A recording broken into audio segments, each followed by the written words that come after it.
અમેરિકામાં કામ અને વસવાટના સપના જોતા હજારો વિદેશી કર્મચારીઓ માટે હવે ઇમિગ્રેશન પ્રક્રિયા વધુ કડક અને પડકારજનક બની ગઈ છે. અત્યાર સુધી H-1B વિઝા, ગ્રીન કાર્ડ અથવા વર્ક પરમિટ મેળવવાની લડાઈમાં સૌથી મોટો પડકાર એપ્રુવલ માનવામાં આવી રહ્યો છે. પરંતુ હવે એક નાની પેપરવર્ક ભૂલ પણ મોટા સંકટમાં ફેરવાઈ શકે છે. ખાસ કરીને ભારતીય પ્રોફેશનલ માટે એક નવી ચેતવણી સામે આવી છે, કારણ કે અમેરિકાની ઇમિગ્રેશન એજન્સી USCIS સિગ્નેચર વેરિફિકેશનને લઈને હવે વધુ કડક નિયમો અમલમાં લાવવા જઈ રહી છે. એક ખોટી સહી તમે કરશો, મિસિંગ સિગ્નેચર અથવા તો અરજદાર સિવાય અન્ય કોઈ દ્વારા કરવામાં આવેલી સહી હવે માત્ર ટેકનિકલ ભૂલ નહીં, પરંતુ આખી ઇમિગ્રેશન અરજી માટે જોખમ બની શકે છે. American department of homeland security દ્વારા signature on immigration benefit request નામનો જે મહત્વપૂર્ણ નિયમ 11 મે 2026ના રોજ ફેડરલ રજિસ્ટરમાં જાહેર કરવામાં આવ્યો હતો. અને આ નીતિના જે જોઈએ તો નીતિ 10 જુલાઈ 2026થી સત્તાવાર રીતે લાગુ થશે. એટલે કે આ તારીખ પછી ફાઇલ થતી તમામ ઇમિગ્રેશન એપ્લિકેશન માટે નવા નિયમોનું પાલન ફરજિયાત બનશે. હાલમાં જાહેર ટિપ્પણીઓ માટે પ્રક્રિયા ખુલ્લી છે, પરંતુ નિયમોનું મૂળ માળખું જોઈએ તો સ્પષ્ટ થઈ ચૂક્યું છે અને તેના કારણે ઇમિગ્રેશન ક્ષેત્રમાં ચર્ચા તેજ બની ગઈ છે.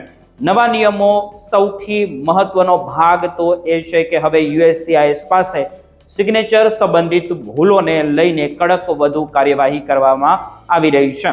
પહેલા જો કોઈ અરજીમાં સહીની ખામી જણાતી તો ઘણીવાર સુધારાની તક આપવામાં આવતી હતી, પરંતુ હવે એ પ્રકારની રાહત દરેક કેસમાં મળશે જ એવી ગેરંટી નહીં રહે. જો સહી યોગ્ય ન હોવાનું જણાશે તો અરજી સીધી જ રિજેક્ટ થઈ શકે છે. વધુ ચિંતાજનક તો વાત એ છે કે માત્ર અરજી સ્વીકારાઈ ગઈ હોય અથવા રિસિપ્ટ નોટિસ મળી ગઈ હોય એટલું પૂરતું નહીં જણાય. પ્રોસેસિંગ દરમિયાન પણ જો સિગ્નેચર અસામાન્ય કે અમાન્ય હોવાનું સામે આવશે તો કેસ ડિટેઇન થઈ શકે છે અને અરજદારોને ગંભીર પરિણામોનો સામનો કરવો પડી શકે છે. આ નિયમ માત્ર કાનૂની નહીં, પરંતુ આર્થિક અસર પણ લાવી શકે છે. ઇમિગ્રેશન અરજી રિજેક્ટ થયા પછી USCIS ના ફાઇલિંગ ફી પરત ન આપવાનો નિર્ણય લઈ શકે છે, જેમના કારણે હજારો ડોલરનું તમારું નુકસાન પણ એક સાથે થઈ શકે છે.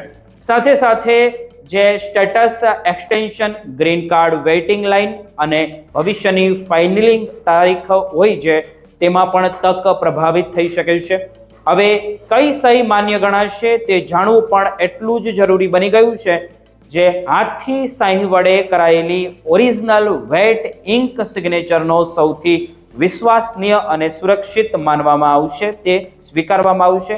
જો મૂળ દસ્તાવેજ પર આવી સહી કરવામાં આવી હોય તો તેની જે સ્કેન અથવા તો ફોટો કોપી કેટલાક કેસોમાં સ્વીકારવામાં આવી શકે છે. ડિજિટલ અથવા તો ઇલેક્ટ્રોનિક સિગ્નેચર માત્ર USCISની સત્તાવાર ઓનલાઈન જે સિસ્ટમ અને સ્પષ્ટ માર્ગદર્શિકા મુજબ જ માન્ય રહેશે. બીજી તરફ કોપી પેસ્ટ કરેલી સહી, કોમ્પ્યુટરથી બનાવાયેલી સિગ્નેચર ઇમેજ અને સ્ટેમ્પ સહી માત્ર ટાઈપ કરેલું નામ અથવા અરજદાર સિવાય અનઅધિકૃત વ્યક્તિ દ્વારા કરાયેલી સહી અમાન્ય ગણાશે. આ નિયમ ખાસ કરીને ફોર્મ I-129 અને ફોર્મ 140 અને ફોર્મ I-485 જેવી મહત્વપૂર્ણ ઇમિગ્રેશન ફાઇલિંગને અસર કરશે. મોટી સંખ્યામાં વિદેશી કર્મચારીઓને સ્પોન્સર કરતી કંપનીઓ માટે પણ આ ચિંતાનો વિષય બની રહ્યો છે, કારણ કે જો મહિનાઓ પછી સિગ્નેચર સંબંધિત ખામી બહાર આવે તો આખી તમારી પૂરેપૂરી પ્રક્રિયા ફરીથી શરૂ કરવાની તમને ફરજ પડી શકે છે.